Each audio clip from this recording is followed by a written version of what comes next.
أعوذ بالله من الشيطان الرجيم. بسم الله الرحمن الرحيم. الحمد لله رب العالمين، والصلاة والسلام على سيد الأنبياء والمرسلين وعلى آله الطيبين الطاهرين المعصومين المنتخبين المنتجبين الذين أذهب الله عنهم الرجس أهل البيت ويطهرهم تطهيرا.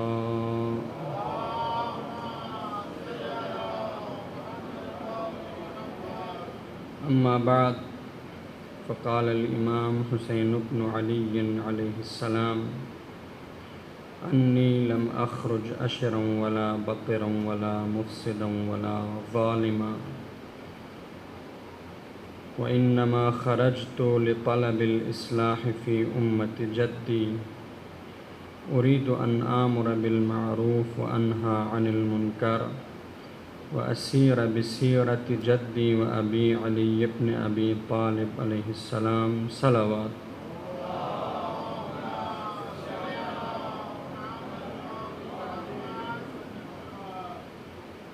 امر بالمعروف و نہی عن المنکر ہمارا موضوع سخن تھا۔ امام حسین علیہ السلام نے اپنے وصیت نامے میں جو آپ نے اپنے دست مبارک سے لکھ کر اپنے بھائی محمد ابن حنفیہ کے سپرد کیا، اس وصیت نامے میں امام نے اپنے قیام کا مقصد امت کی اصلاح کو قرار دیا اور امت کی اصلاح کا طریقہ امر بالمعروف و نہی عن المنکر کو قرار دیا۔ آپ کی خدمت میں عرض ہوا کہ یہ فریضہ امام حسین علیہ السلام کے زمانے میں بھی متروک تھا، اور اس فریضے کی متروکیت کی وجہ سے سارا دین متروک ہوا اور امام علیہ السلام کو قیام کرنا پڑا اور اپنی شہادت اس راہ میں امام کو دینی پڑی اور اپنے اعوان و انصار کی بھی قربانی دینی پڑی۔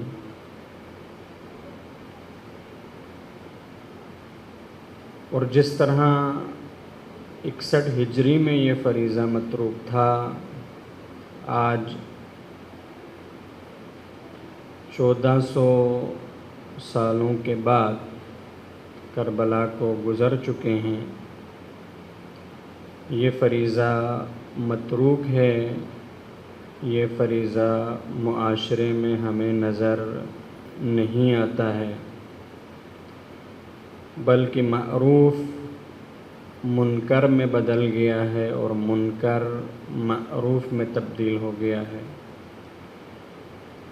لوگ معروف کو منکر سمجھنے لگے ہیں اور منکر کو معروف سمجھنے لگے ہیں، لہٰذا اس فریضے کو زندہ کرنے کی ضرورت ہے تاکہ دین زندہ ہو اور دیگر تمام فرائض قائم ہوں۔ امام حسین علیہ السلام نے آخری وقت تک،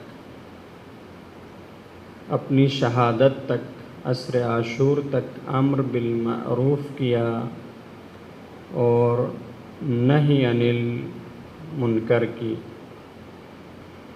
آپ نے سنا ہے کہ جب تنہا امام حسین عصر عاشور کو میدان کربلا میں رہ گئے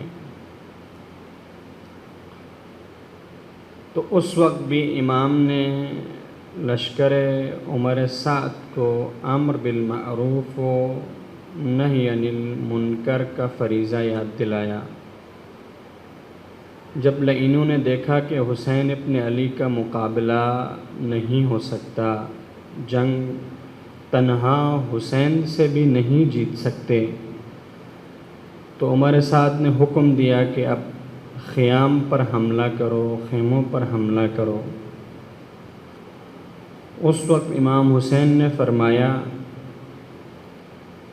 فَكُونُوا أَحْرَارًا فِي دُنْيَاكُمْ، اگر تم قیامت پر ایمان نہیں رکھتے ہو تو کم از کم دنیا میں تو تم آزاد مرد بنو۔ یہ عرب مردوں کی غیرت کا تقاضا نہیں ہے کہ عورتوں پر خیموں میں حملہ کیا جائے، لہذا آخری وقت تک امام انسانی اقدار ان لعینوں کو یاد دلاتے رہیں، ان کو انسانیت کا درس دیتے رہیں، امر بالمعروف و نہی عن المنکر کرتے رہیں۔ لیکن عصر عاشور امام حسین علیہ السلام کی جنگ ختم ہوئی ظاہراً، اور آپ کے امر بالمعروف و نہی عن المنکر کا مرحلہ تمام ہوا، اور عصر عاشور کے بعد یہ ذمہ داری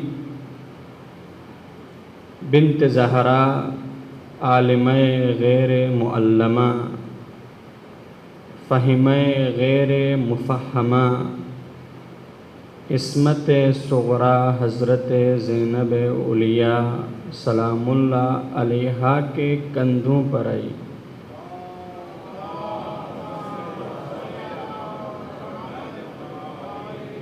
اب یہ فریضہ حضرت زینب نے انجام دینا شروع کیا، اور جناب زینب کے ساتھ ساتھ امام سید الساجدین اب علمبردار امر بالمعروف و نہی عن المنکر بنے،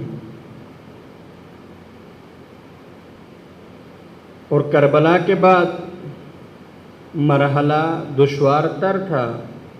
شب شہادت امام سید الساجدین علیہ السلام ہے، اور امام سجاد علیہ السلام کے بارے میں ہماری معرفت بھی بہت کم ہے،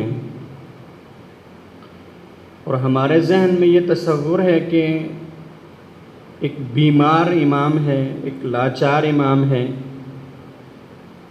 جس کو کسی چیز کی خبر نہیں ہے۔ حتیٰ ہمیں یہ بتایا جاتا ہے کہ صبح عاشور سے عصر عاشور تک امام کو پتہ ہی نہیں چلا کہ کیا ہو رہا ہے۔ میرے چچا عباس شہید ہو گئے، اس کا علم امام کو نہیں ہے۔ بھائی علی اکبر شہید ہو گئے ہیں، اس کا بھی علم امام کو نہیں ہے۔ حالانکہ امامت کے بارے میں ہمارا اعتقاد کیا ہے؟ علم لدنی خدا کی طرف سے امام کو عطا ہوتا ہے، اور اس امام کے بارے میں ہم یہ گمان کرتے ہیں کہ امام کو حالات کے بارے میں علم ہی نہیں ہے، امام بے ہوش ہے، جنگ کے بارے میں امام کو کوئی خبر نہیں ہے کہ میدان جنگ میں کیا ہو رہا ہے۔ ایک بیمار امام ہے، ایک لاچار امام ہے۔ بیماری امام کی فقط کربلا تک تھی، مصلحت خداوندی سے، تاکہ حجت الہی سے زمین خالی نہ رہ جائے۔ یہ خدا کی مصلحت تھی کہ امام زین العابدین علیہ السلام عاشوراء کے دوران بیمار ہو گئے،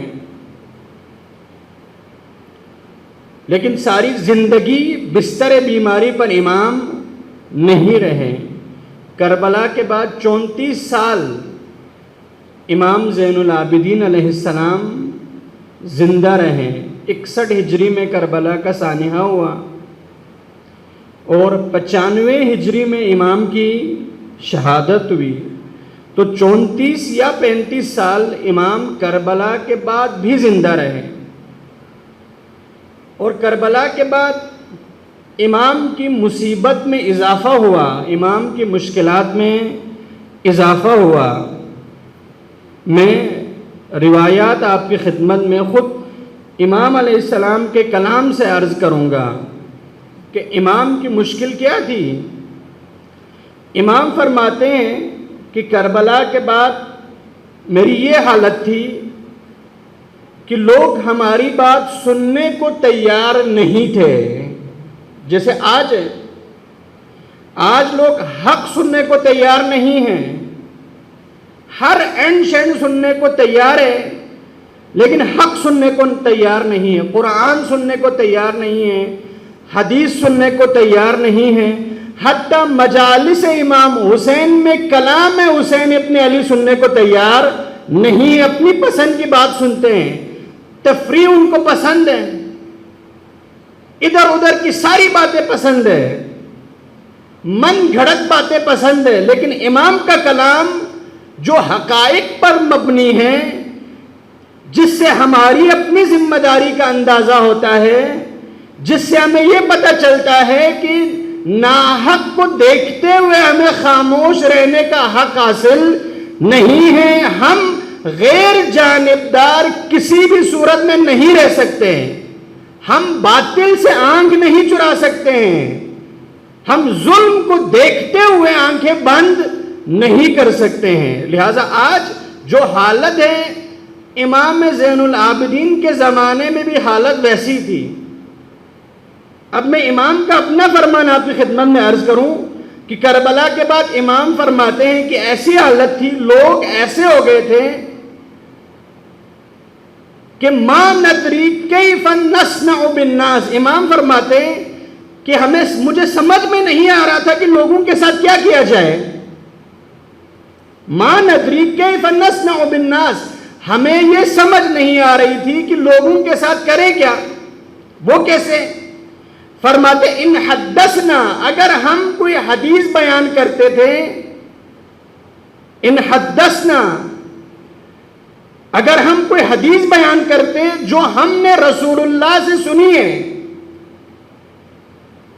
تو ہم حدیث سناتے تو وہی کو لوگ ہنستے، لوگ مذاق اڑاتے، یہ تاریخ میں ہے۔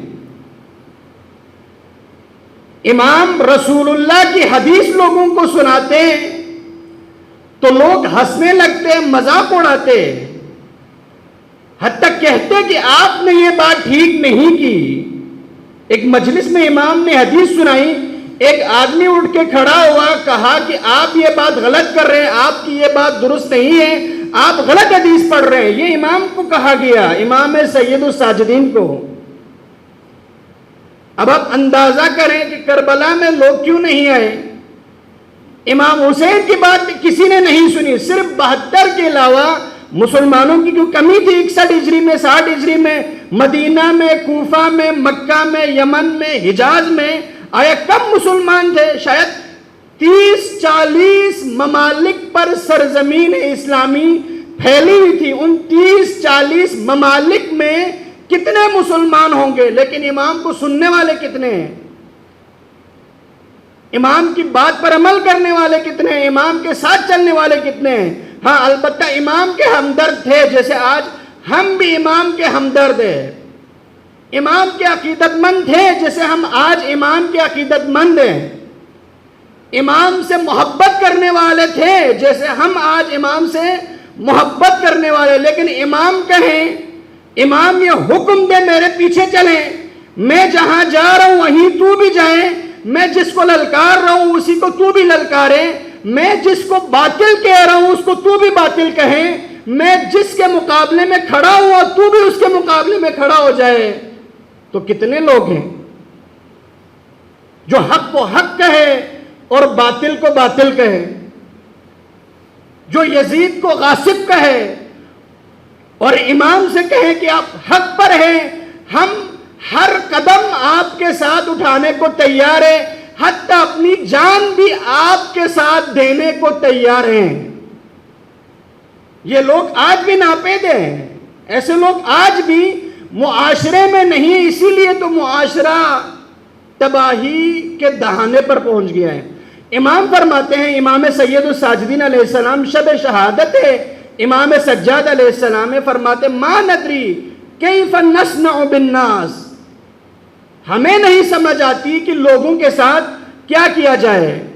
ان حدثنا بما سمعنا من رسول اللہ، اگر ہم ایسی حدیث جو ہم نے رسول اللہ سے سنی ہے وہ حدیث ہم لوگوں کے سامنے بیان کریں، وَحِكُوا، لوگ ہنسنے لگتے ہیں، مذاق اڑاتے ہیں، نہیں سنتے ہیں۔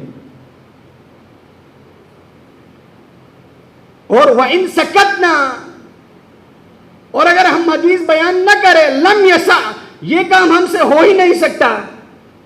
ہم رسول اللہ کا فرمان نہ سنائے بغیر ہم رہ نہیں سکتے۔ کلام رسول اللہ لوگوں تک پہنچائے بغیر، پیغام رسول اللہ لوگوں تک پہنچائے بغیر ہم رہ نہیں سکتے۔ اور اگر ہم سنا لیں تو لوگ سننے کو تیار نہیں ہیں، لوگ مذاق اڑاتے ہیں، لوگ کہتے ہیں آپ درست بات نہیں کر رہے، آپ کی بات پر ہم کان نہیں دھرتے، آپ کی بات ہم سننے کو تیار نہیں ہے۔ لہٰذا امام سید الساجدین کا کام بہت سخت تھا، بہت مشکلات امام زین العابدین کو تھی،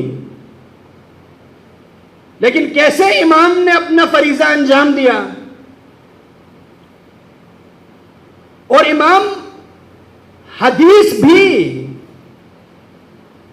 نہیں سنا سکتے تھے، ان کو اس کی بھی اجازت نہیں تھی، لہذا امام کے کلام میں ہمیں دعائیں زیادہ ملتی ہیں۔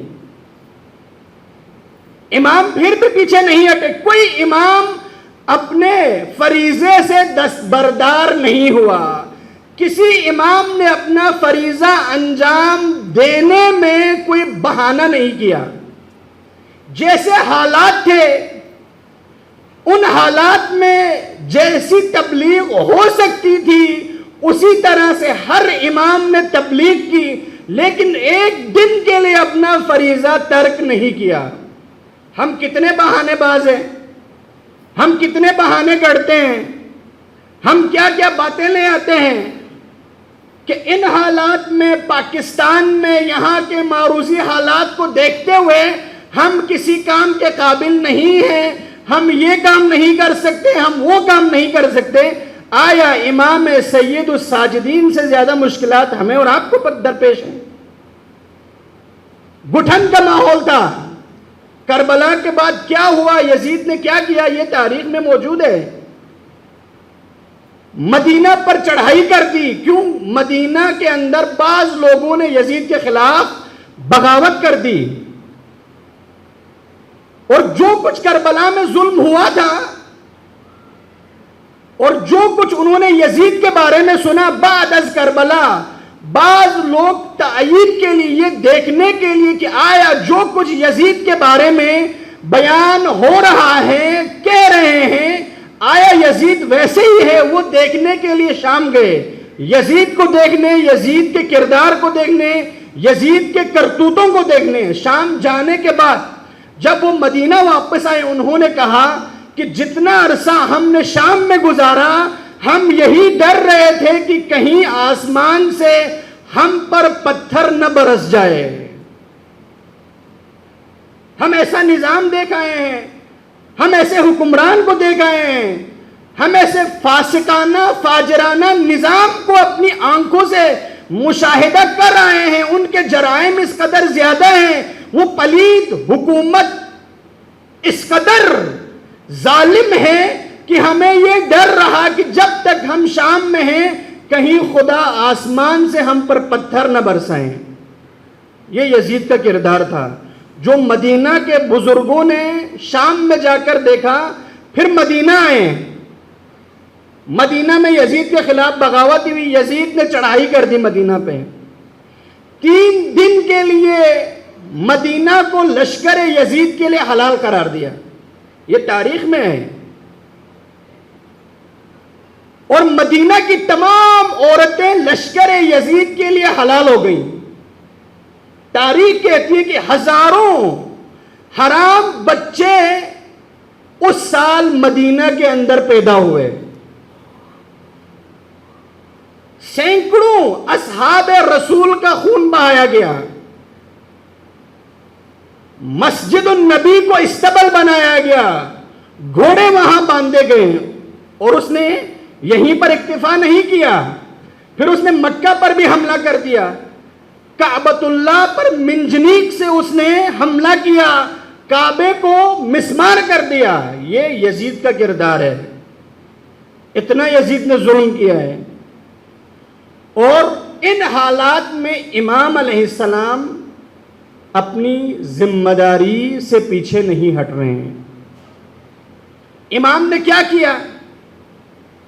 اپنا پیغام کیسے پہنچایا؟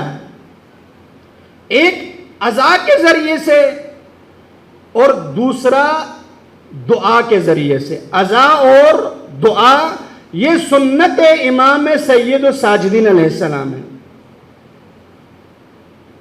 اور عزا امام کی ہماری عزا کی طرح نہیں تھی. ہماری عزا کب ہوتی ہے؟ جب خطیب کے ساتھ ڈیل ہو, ہم اتنے پیسے آپ کو دیں گے تو ہماری عزاداری ہو سکتی ہے, ورنہ عزا نہیں ہوتی.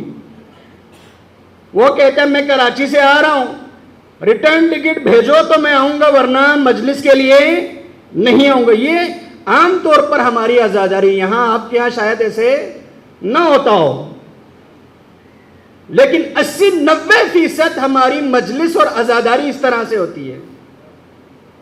کہتے آدھے پیسے جب تک میرے اکاؤنٹ میں تم جمع نہیں کراؤ گے اس وقت تک تمہاری مجلس پڑھنے میں آؤں گا ہی نہیں. یہ ہماری عزاداری ہے. ہماری عزاداری کے لیے مجمع چاہیے, لوگ چاہیے. نہ امام سید الساجدین کی عزاداری ایسی نہیں تھی. تنہا امام عزاداری کرتے, گھر سے باہر نکلتے. تاریخ میں نے آپ نے سنا ہوا ہے, کہیں امام دیکھتے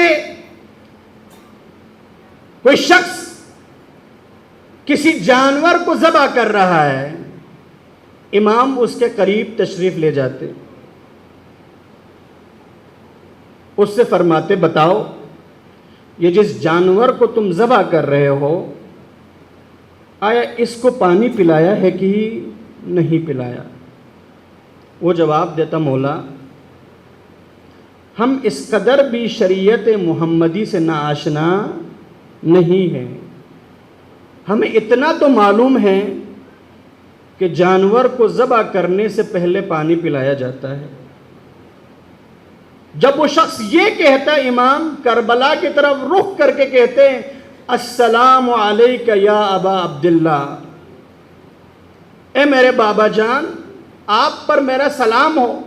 ہر مسلمان کو یہ پتہ ہے کہ جانور کو ذبح کرنے سے پہلے پانی پیا جاتا ہے, لیکن آپ پر کربلا میں ایسا ظلم ہوا کہ 3 دن کے آپ پیاسے تھے, بھوکے تھے, ایک قطرہ پانی دیے بغیر اس ظلم کے ساتھ آپ کو شہید کیا گیا.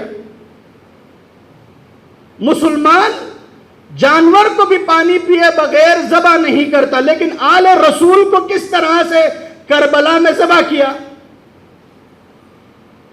امام اس طرح سے لوگوں کو کربلا کی طرف متوجہ کرتے ہیں, مقصد امام حسین کی طرف متوجہ کرتے ہیں.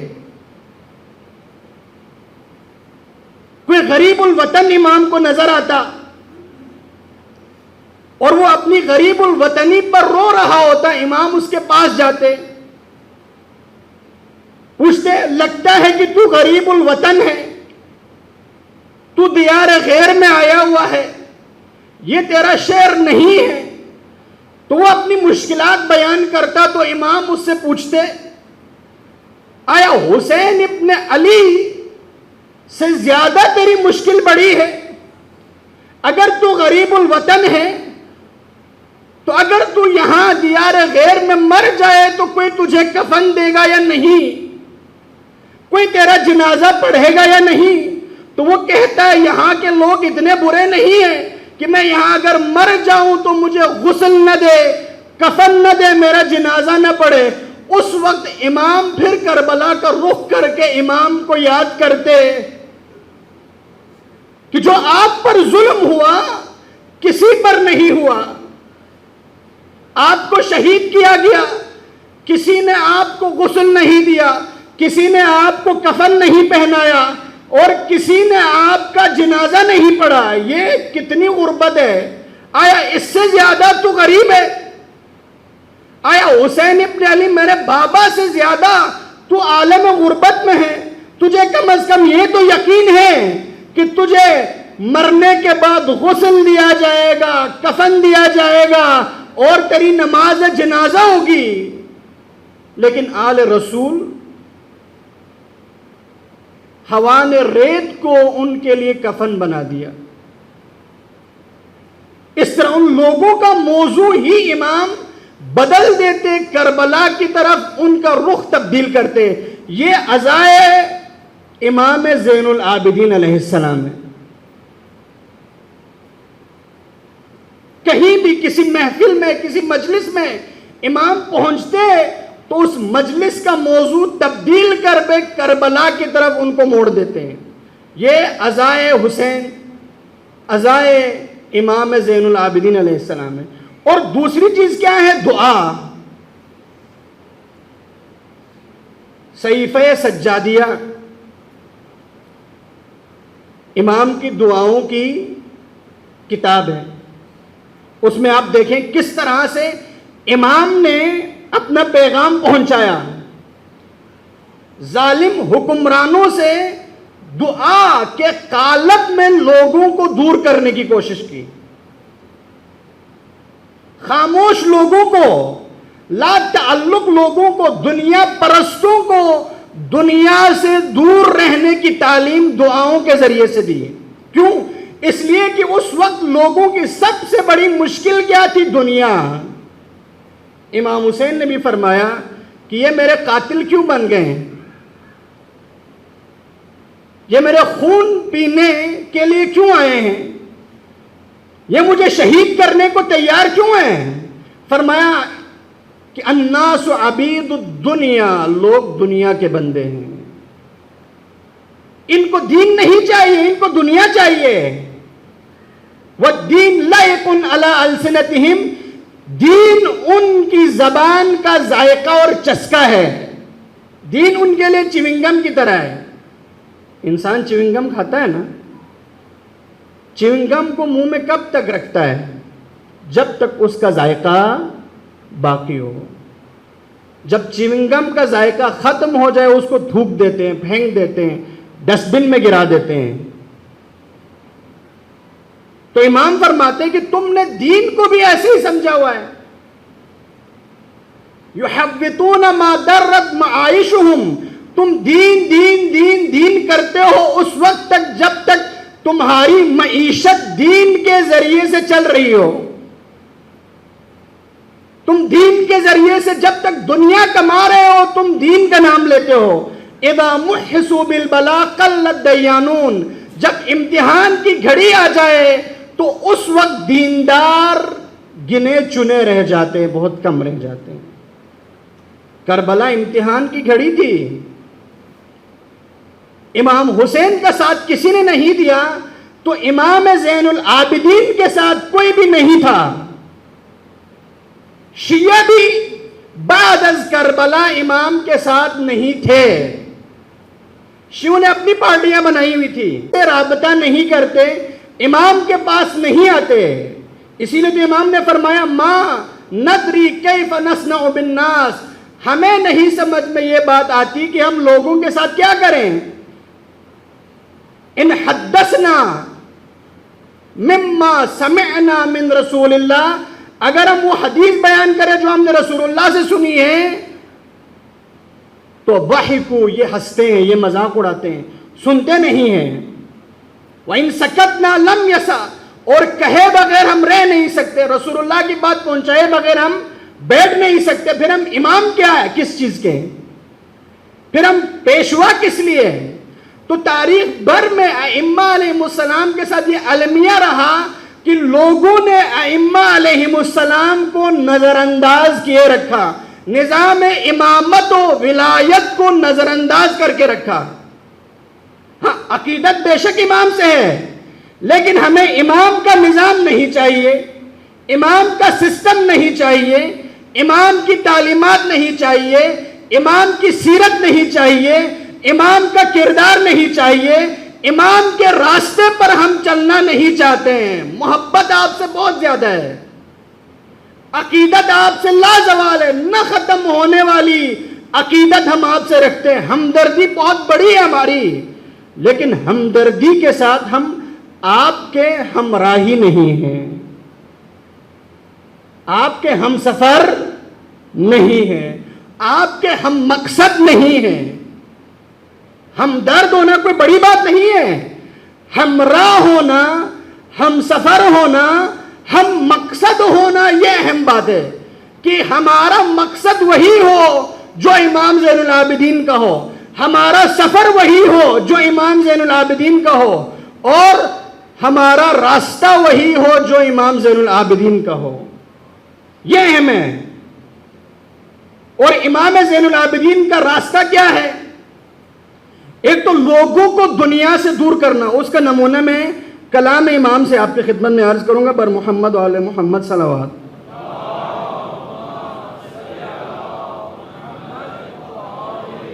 امام مؤمنین سے فرماتے ہیں ایھا المؤمنون، ہم سب مؤمن ہیں الحمدللہ، جیسا بھی ہمارا ایمان ہے۔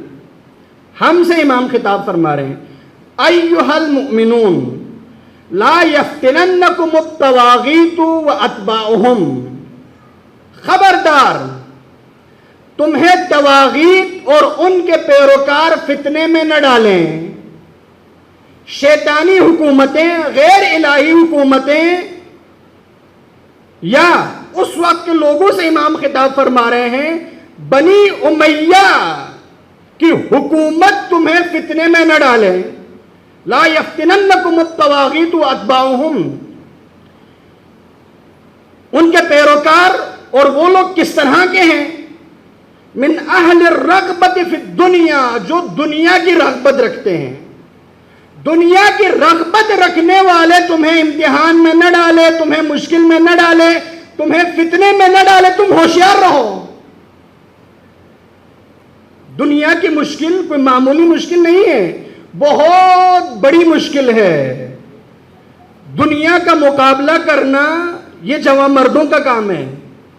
اسی لیے امام علیہ السلام کا بھی یہ فرمان ہے، امیر المومنین کا بھی فرمان ہے، الا حر، ہے کوئی آزاد مرد، یدع ہذہ اللمضۃ الی اہلہا، کہ اس پست اور گھٹیے دنیا کو اپنے اہل کے لیے چھوڑ دے، جسے یہ دنیا چاہیے اسی کے لیے چھوڑ دے، تو اس کے قریب نہ جائے۔ ہے کوئی ایسا آزاد مرد انسان، ہے کوئی دلیر اور شجاع انسان؟ شجاع اور دلیر اور آزاد مرد انسان کون ہے؟ جو دنیا کو ٹھوکر مار دے، جو دنیا کو پیٹھ دکھائے۔ ہے کوئی ایسا آزاد مرد؟ یہ امام ساجدین کا فرمانا ہے، اور امیر المومنین نے بھی یہی فرمایا ہے۔ تو امام فرماتے ہیں کہ ایھا المؤمنون، مومنو، لا یفتننکم الطواغیت واتباعہم من اہل الرغبت فی الدنیا، جو لوگ دنیا کی رغبت رکھتے ہیں، طواغیت اور ان کے پیروکار، وہ تمہیں کہیں مشکل میں نہ ڈالے، تم ہوشیار رہو۔ المائلون الیہا، جو دنیا کی طرف ہی مائل ہے، جن کا جھکاؤ ہی دنیا کی طرف ہے، جن کا ہم و غم ہی دنیا ہے، جو دنیا کے علاوہ کسی اور چیز کے بارے میں سوچتے ہی نہیں ہے، وہ دین کے بارے میں تو سوچتے ہی نہیں ہے، ان کے لیے حق و باطل کوئی معیار نہیں ہے، ان کے لیے یہی چاہیے کہ دنیا ہمیں ملے۔ المائلون الیہا المفتونون بہا، جنہیں دنیا نے دھوکہ دے دیا ہے۔ دنیا دھوکے کی جگہ ہے، دنیا فریب دیتی ہے۔ روایت میں ہے کہ دنیا نقصان پہنچاتی ہے، دھوکہ دیتی ہے اور گزر جاتی ہے۔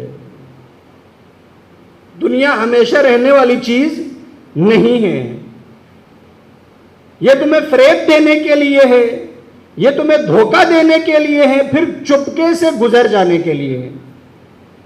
المقبلون علیہا، جن کا رخ دنیا کی طرف ہے۔ یہاں امام لوگوں کو دنیا سے دور کرنے کی کوشش کر رہے ہیں۔ یہ وعظ و نصیحت کے قالب میں امام فرما رہے ہیں، یہ دعا کے قالب میں امام فرما رہے ہیں کہ تمہاری سب سے بڑی مشکل دنیا ہے، دنیا کی وجہ سے تو نے حسین ابن علی کو چھوڑا، اور دنیا کی وجہ سے آج تم میرے قریب نہیں آ رہے ہو، نہیں آئے لوگ، کسی امام کے قریب لوگ نہیں آئے۔ کل بھی آپ کی خدمت میں عرض کیا، معصومین نے فرمایا ما منا الا مقتول او مسموم، ہم میں سے کوئی ایسا نہیں ہے جو شہید نہ ہوا ہو، یا تلوار سے یا زہر سے۔ کیوں یہ مصیبت امیر المومنین سے امام حسن عسکری علیہ السلام تک آئی؟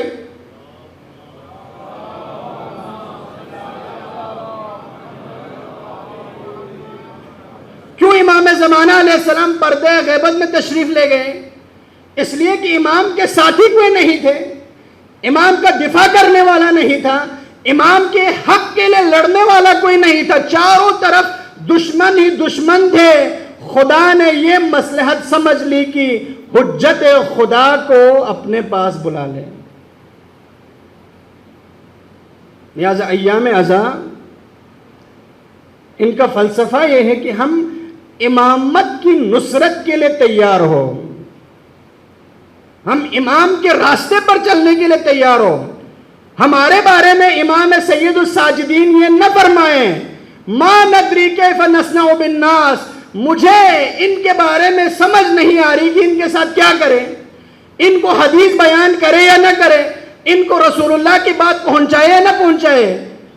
یہ ایسے تو نہیں ہے کہ میں ان کو حدیث پیش کروں اور یہ کہیں کہ بھئی ہمیں آپ کی حدیث نعوذ باللہ نہیں چاہیے، ہمیں تو تفریح چاہیے، ہمیں تو ایسا بندہ چاہیے جو ہمیں انٹرٹین کرے،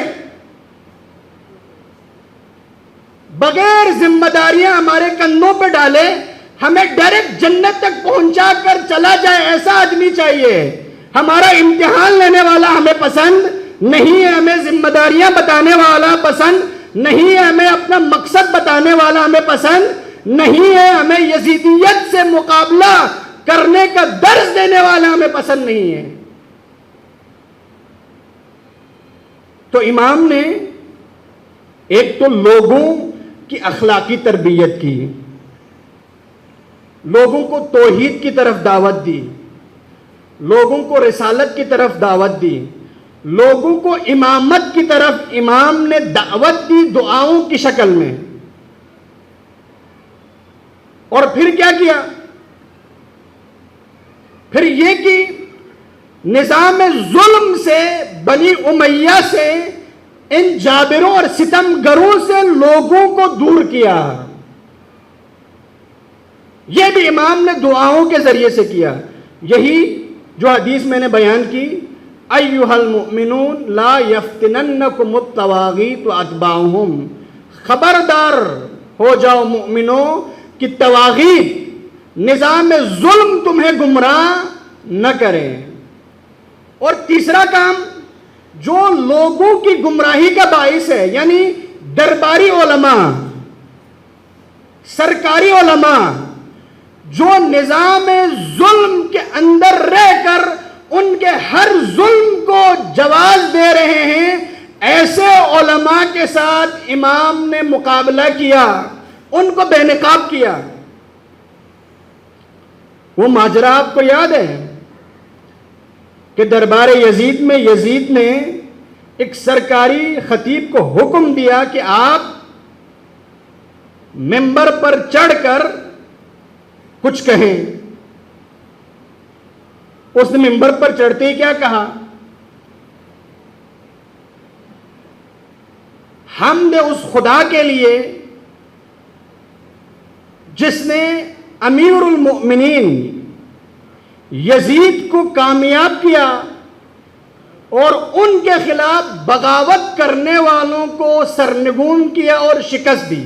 یہ اس نے کہا. سرکاری خطیب نے, درباری خطیب نے, پیڈ خطیب نے. پیڈ خطیب کا کام یہی ہے, کرائے پر جو خطیب آتا ہے وہ یہی بات کرے گا. اور کیا کرے گا؟ اس وقت امام زین العابدین نے اسے روکا دربار میں. فرمایا ایھا الخاطب, اے سرکاری خطیب, اے درباری خطیب, یہ تو نے کیا کہا ہے؟ اشتریتا, تو نے کیا خرید لیا ہے؟ تو نے کیا کیا ہے؟ اشتریت مرضات المخلوق بسخط الخالق, تو نے خدا کی ناراضگی کے بدلے میں مخلوق کی خوشی خرید لی ہے. تو نے یزید کو خوش کرنے کے لیے اپنے رب کو, اپنے خالق کو ناراض کیا ہے. لہذا درباری علماء کے ساتھ امام نے مبارزہ کیا. اور آج یہی ہمارے لیے سنت امام سید الساجدین ہے کہ درباری اور سرکاری اور پیڈ اور کرایہ دار اور تاجر خطبہ کے مقابلے میں ہم آئیں. وہ کیا کرتے ہیں؟ وہ لوگوں کی رضا کے لیے, لوگوں کی خوشی کے لیے اپنے خالق کو ناراض کر دیتے ہیں.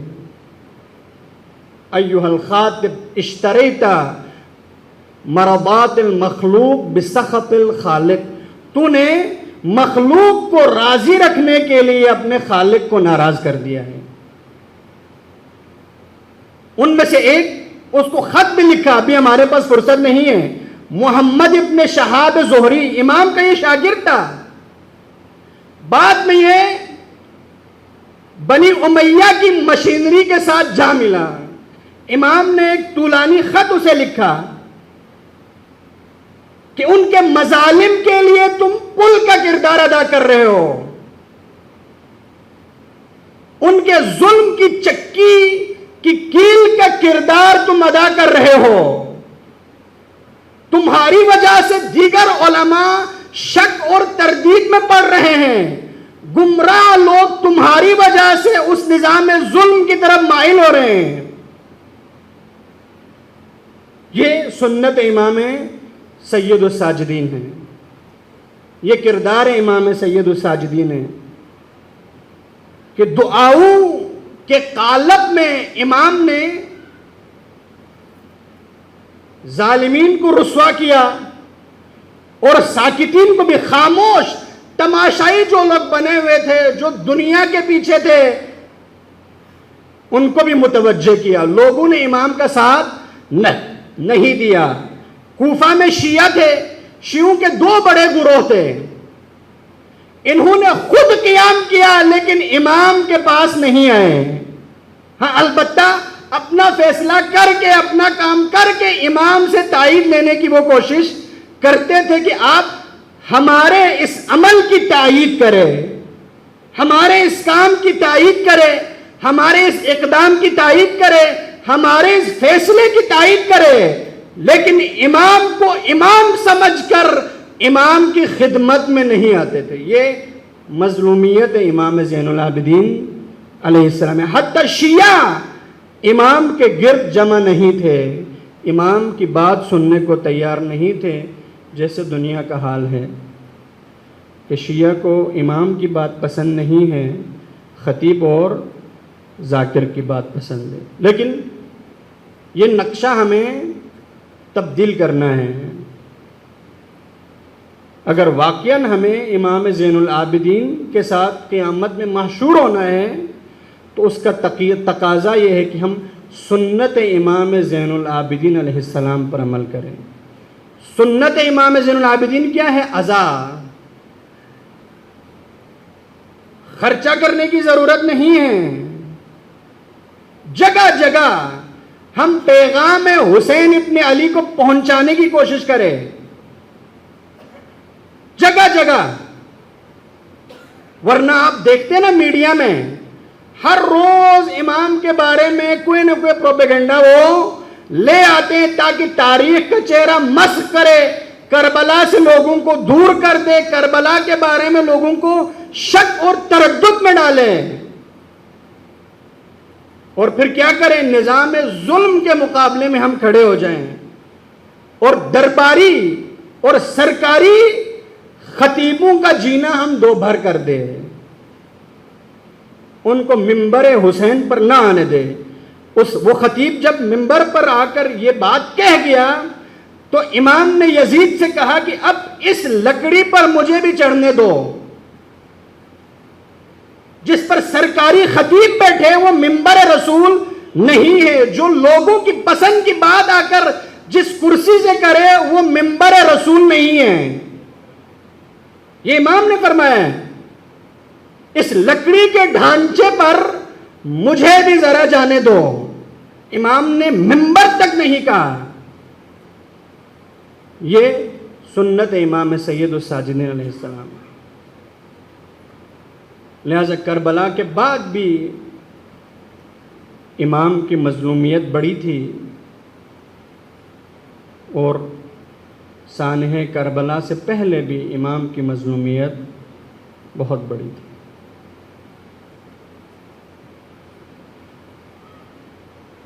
کون کون سے مصائب ہیں کہ جو امام نے نہیں دیکھے؟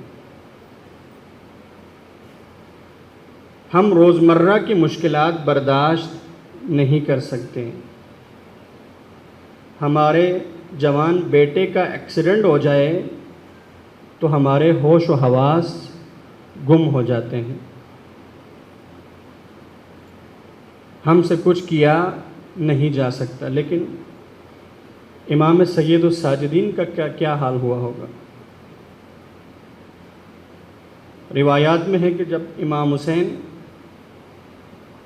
مقتل میں تنہا رہ گئے اور ندائے استغاثہ بلند کی، حل من ناصر ینصرنا، حل من مغیث یغیثنا، حل من ذاب عن حرم رسول اللہ، ہے کوئی میری مدد کرنے والا،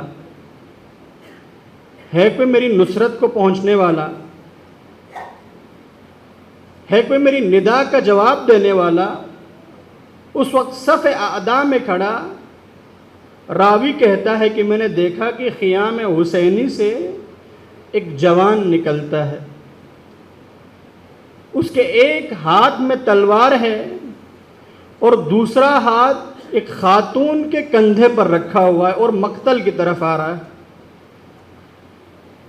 بابا کا ندائے استغاثہ سن کر امام سید الساجدین بابا کے دفاع کے لیے میدان کی طرف نکلتے ہیں۔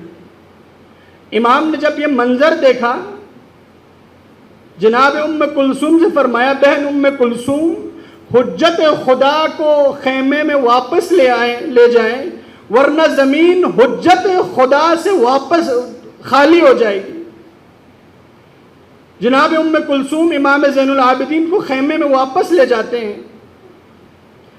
پھر جب امام شہید ہو جاتے ہیں، خیموں کو لوٹا جاتا ہے، تو لعین امام زین العابدین کے خیمے میں آ جاتا ہے، اور امام جس قالین پر تشریف فرما ہوتے ہیں، امام کے نیچے سے وہ قالین چھین لیتے ہیں اور امام زمین پر گر جاتے ہیں۔ اور جب دیکھتا ہے کہ ایک جوان اس خیمے میں موجود ہے، وہ اپنی تلوار کھینچ لیتا ہے تاکہ امام کو شہید کیا جائے، تو امام کے دفاع میں حضرت زینب سامنے کھڑی ہو جاتی ہیں اور فرماتی ہے، جب تک میں زندہ ہوں تم زین العابدین تک نہیں پہنچ سکتے ہو۔ پھر فرماتی ہے، تمہاری غیرت کہاں گئی؟ آیا بیماروں پر بھی تلوار اٹھائی جاتی ہے؟ وہ لعین جناب زینب کی یہ بات سن کر واپس چلا جاتا ہے۔ پھر جب کربلا کے بعد اسرا کو کوفہ کی طرف لے جانے کا حکم ہوا کہ اسیروں کو تیار کیا جائے کوفہ کی طرف نکلنے کے لیے، تو اس وقت حضرت زینب امام زین العابدین کی خدمت میں آتی ہیں اور فرماتی ہیں، بیٹا سجاد، ان لعینوں سے ہمارے عزیزوں کی آخری وداع کی مہلت مانگ لو، شاید ہم دوبارہ کربلا واپس نہ آئیں، لہٰذا ان سے اجازت لو کہ ہم آخری مرتبہ اپنے عزیزوں کی وداع کر لیں۔ امام زین العابدین عمر سعد سے اجازت مانگتے ہیں، اجازت مل جاتی ہے۔ راوی کہتا ہے قیامت کا منظر کربلا میں رونما ہوا، جو ہی خواتین کو مخدرات عصمت و طہارت کو اپنے عزیزوں کی ودا کی اجازت ملی، ہر خاتون اپنے عزیزوں کی لاشوں پر لپٹ گئی، ماں بیٹے کے لاش پر گر پڑی، بہن بھائی کے لاش پر گر پڑی، اور کربلا میں ایک قیامت کا منظر رونما ہوا۔ وہ کہتا ہے ایسا لگ رہا تھا کہ جیسے کربلا میں ہر کوئی رو رہا ہے، چرند و پرند رو رہا ہے، پتھر بھی رو رہے ہیں، حتی جانور بھی رو رہے ہیں۔ جب عمر سعد نے یہ منظر دیکھا، اسے لگا کہ اس سے تو میرے لشکر میں بغاوت پیدا ہو جائے گی۔ وہ امام زین العابدین کے پاس آ کر کہتا ہے کہ سجاد، اپنی ماں بھوبھیوں سے کہو کہ ودا کا وقت ختم ہو گیا ہے، کوفہ جانے کے لیے تیار ہو جائیے۔ لیکن امام کیسے اپنی ماں بھوبھیوں سے یہ کہہ سکتا ہے کہ آپ اپنے عزیزوں کو چھوڑ کر کوفہ جانے کے لیے تیار ہو جائیے؟ امام سے یہ کہا نہیں جاتا۔ جب امام نے یہ اپنی ماں بھوبھیوں سے نہیں کہا، شمر عمر سعد لعین تازیانہ نکالتا ہے اور امام کے پشت پر تازیانے برسانا شروع کرتا ہے۔ جو وہ لعین تازیانے برساتا ہے، امام کی کمر جھکتی جاتی ہے۔ ایک وقت تھا کہ جناب زینب سلام اللہ علیہا یہ منظر دیکھتی ہے، بھیا کی لاش کو چھوڑ کر امام سجاد کے پاس آتی ہے، فرماتی بیٹا سجاد، آیا یہ لعین آپ کو شہید کرنا چاہتا ہے؟ امام زین العابدین فرماتے ہیں پھپھی جان، یہ لعین تقاضا کر رہا ہے کہ میں آپ لوگوں کو اپنے عزیزوں کی لاشوں سے جدا کر کے کوفہ لے جانے کے لیے تیار کرے، لیکن میں یہ کام نہیں کر سکتا ہوں۔ پھر کہتے ہیں پھپھی جان، آپ جا کر اپنے بھائی کی زیارت کرے جی بھر کر، ابھی سجاد میں چند مزید کوڑے کھانے کی ہمت موجود ہے۔ یہ ظلم امام سید الساجدین نے کربلا میں دیکھا۔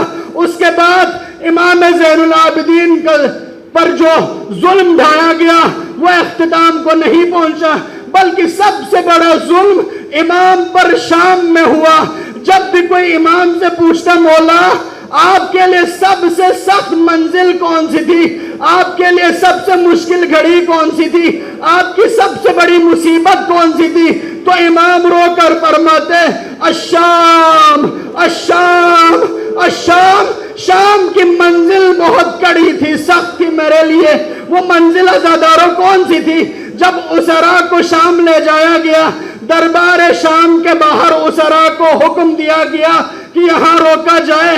جب اسرا کو روکا گیا، امام زین العابدین حضرت زینب سے فرماتے بھوبھی جان، ہمیں یہاں سستانے کے لیے نہیں روکا گیا ہے، ہماری تھکن اتارنے کے لیے یہاں نہیں روکا گیا ہے، بلکہ ہمیں روکنے کا حکم اس لیے دیا ہے کیونکہ دربار شرابیوں اور زانیوں کے لیے تیار ہو رہا ہے، دربار جشن کے لیے تیار ہو رہے ہیں، دربار کی تیاری کے لیے ہمیں یہاں روکا گیا ہے۔ جب تیار ہوتا ہے دربار شرابیوں اور زانیوں کے لیے، حکم ہوتا ہے کہ باغیوں کو دربار میں بلایا جائے، اسرا دربار میں حاضر ہوتے ہیں۔ اس وقت ایک مرتبہ یزید ملعون کہتا ہے کہ میں نے سنا تھا کہ کربلا میں حسین کی ایک بہن بھی تھی، آیا وہ کربلا میں ماری گئی ہے یا زندہ ہے؟ تو اس وقت ایک لعین اٹھتا ہے اور کہتا ہے یزید، حسین کی بہن کربلا میں ماری نہیں گئی ہے بلکہ اسی دربار میں موجود ہے۔ پھر وہ لعین اپنے ہاتھوں سے اشارہ کرتا ہے اور کہتا ہے یزید، جو خاتون جس کے بعد سفید ہو گئے ہیں، جس کے ہاتھ پسے گردن سے بندھے ہوئے ہیں اور جس نے کسی دوسرے خاتون کے کندھے پر اپنا ماتھا ٹیکا ہوا ہے، یہ حسین کی بہن زینب ہے۔ جب اس لعین نے یہ اشارہ کیا، تمام شرابیوں اور زانیوں کی نگاہ بنت علی کی طرف اٹھی، امام زین العابدین کی نگاہ جھک گئی۔ یہ وہ منظر تھا جو 35 سال تک امام زین العابدین کو مدینہ میں رلاتا رہا۔ یہ وہ گھڑی تھی جو کلیجہ جناب زین العابدین کو پارا پارا کر دی۔ الا لعنت اللہ علی القوم الظالمین وسیعلم الذین ظلموا ای منقلب ینقلبون۔